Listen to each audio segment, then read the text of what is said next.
information to help me have healthy relationships. Characteristics of healthy boundaries. In Chapter 9, I describe the characteristics or markers of healthy boundaries and limits. How can I recognize them? How can I know a healthy boundary from an unhealthy one? Basic dynamics and core issues in relationships. In Chapter 10, I review some basic dynamics, such as pursuing and distancing in relationships, and show how boundaries interact with each of these basic dynamics. In Chapters 11 and 12, I describe our core life and recovery issues, and show how they also involve boundaries and limits. Triangles. Triangles can aggravate the harmony in a relationship. Chapters 13 and 14 show a simplified approach to recognizing and understanding triangles, wherein I may find myself involved in a painful or conflicted three-way relationship, and how to get out of and even avoid them. The process of recovery and spirituality. But how does all of this material relate to the process of recovery and healing? This is what I describe in Chapter 15. In Chapter 16, entitled "No is a Complete Sentence," I show additional ways of setting healthy boundaries and limits, including being assertive. And in Chapter 17, I discuss some practical perspectives on spirituality and boundaries. Because boundaries are related to the psycho-spiritual energy of the body, I have included in the appendix an exciting and useful approach to this topic by author and researcher Barbara Harris, which is found in the bonus PDF. I believe that this book offers a new and expanded perspective on the importance of boundaries and limits in relationships.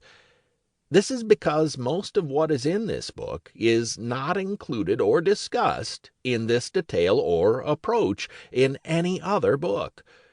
Whether you are seeking to improve your relationships, or you are a helping professional who assists people in any aspects of the process of healing, I hope that you will find this book to be useful.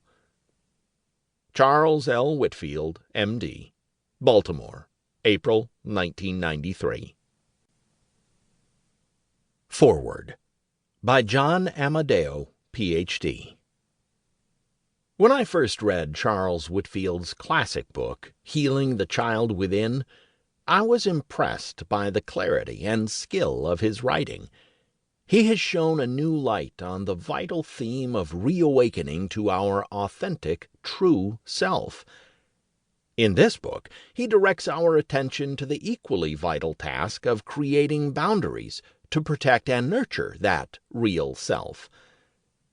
A boundary marks the place where my reality ends and where yours begins. That may seem obvious, but the key question is this: what does it mean that you and I are two distinct, unique individuals? What are the implications for how we relate to ourselves and others? Our inner life consists of our feelings, thoughts, needs, and wants, as well as our values, our hopes, and our dreams, what is important and meaningful to us. These are vital aspects of who we are. They comprise some major aspects of what Whitfield calls our true self. No one can take that from us. Contacting and living from our true self is the central task of personal growth. But being real and genuine is easier said than done, for it places us in a vulnerable position in relation to others. It exposes us to the dreaded possibility of being criticized, rejected, and hurt. These affronts to our sensitive soul may send us scurrying back into a cell of bitter pain and isolation, where we feel worthless, inadequate, and inferior.